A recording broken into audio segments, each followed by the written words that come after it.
नमस्कार, आप देख रहे हैं आरएडी न्यूज़। मैं हूं योगेश चक्रवर्ती। बिहार विधानसभा का मानसून सत्र चल रहा है। इस दौरान बीजेपी लगातार सरकार को घेरने में जुटी है और इसी कड़ी में आज बीजेपी ने पटना के गांधी मैदान से एक विशाल जुलूस निकाला और इस प्रोटेस्ट को पुलिस ने डाकबंगला चौराहे पर रोक दिया।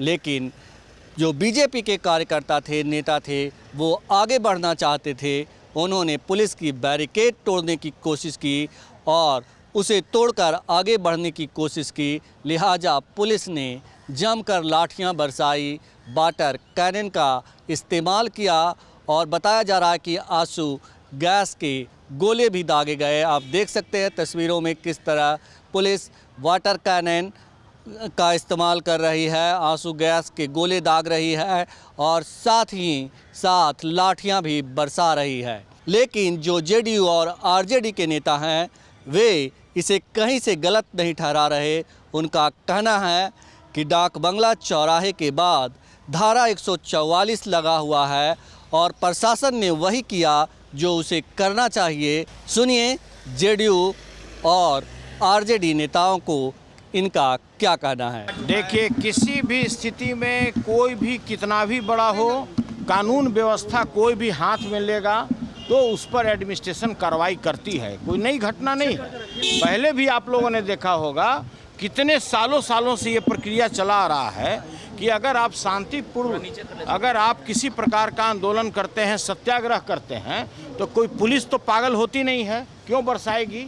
लेकिन जब आप कानून व्यवस्था अपने हाथ में लेना चाहिएगा, आप गलत तरीके से अपने मांग को मंगवाने के लिए सरकार पर अगर दबाव दीजिएगा तो वह कतई, और सरकार ऐसे भी हर एक मामले में खुद ही पहल करते हुए, आपने देखा होगा सदन में माननीय मुख्यमंत्री जी ने पहल किया कि जो भी मांग है, जो भी टीचर का मांग है, जो अन्य मांग है, सभी का बैठ करके हम सार्थक हल करेंगे।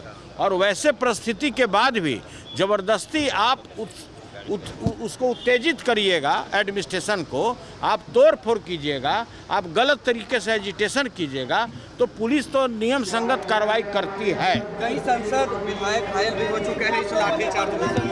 देखिए, हम नहीं जानते कि किस संसद में पड़ा। ये भी तो हो सकता है कि उनका टिकट कटने वाला हो और टिकट कंफर्म कराने के लिए अपने को पिटवाए होंगे आगे कि हमको पीटिए। ये भी तो बात हो सकता है। भारतीय जनता पार्टी विधायिका का बहिष्कार कर अपने पार्टी के कार्यक्रम में भी, वह भी शिक्षकों के सवाल पर, लेकिन मुझे प्राप्त जानकारी के अनुसार शिक्षकों ने पूर्ण अविश्वास किया। तो कानून का तो पालन सबको करना चाहिए। जब सत्ता में थे उस समय भी कानून समझते थे, आज भी कानून समझना चाहिए। अब क्या परिस्थिति पैदा हुई मुझे नहीं जानकारी। अगर उन्होंने प्रतिबंधित क्षेत्र में जाने की कोशिश की है तो कानून ने अपना काम किया होगा, लेकिन अगर प्रतिबंधित क्षेत्र वो नहीं गए तब ऐसी घटना हुई तो ये चिंता का विषय हो सकता है।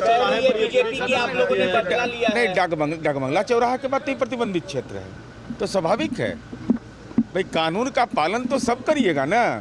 ठीक है, मान लीजिए कि हम फर्जी डिग्री ले आए, हम फर्जी कहीं से राजनीति में डिग्री थोड़े ले आइएगा।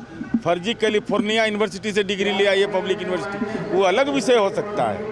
लेकिन महत्वपूर्ण विषय है कि कानून का सम्मान करना चाहिए और शिक्षकों ने अविश्वास किया, यह चिंता का विषय है। जिनको 8 वर्ष तक के पार्लियामेंट के 27 जुलाई के रिकॉर्ड में है कि 7,22,131 लोगों को ही केंद्र सरकार ने अब तक केंद्रीय सेवाओं में नौकरी दे पाए, और बिहार में रोजगार का सवाल उठा रहे शिक्षक का, लेकिन शिक्षकों ने अपनी उपस्थिति नहीं देकर के शिक्षकों ने अमान्य कर दिया।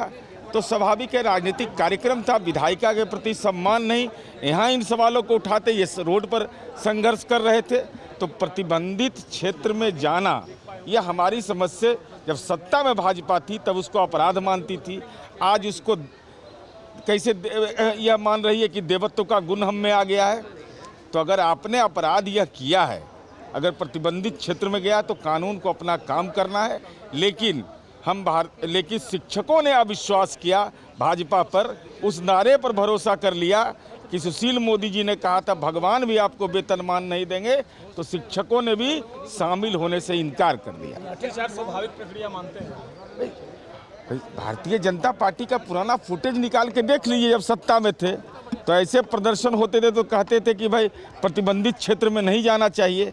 तो आज प्रतिबंधित क्षेत्र में अगर गए हैं तब कानून ने अपना काम किया होगा, अगर नहीं गए हैं तब इसको आप दूसरी श्रेणी में, आलोचना की श्रेणी में रख सकते हैं। लेकिन भाजपा को तो एक साथ दोनों काम करना चाहिए था।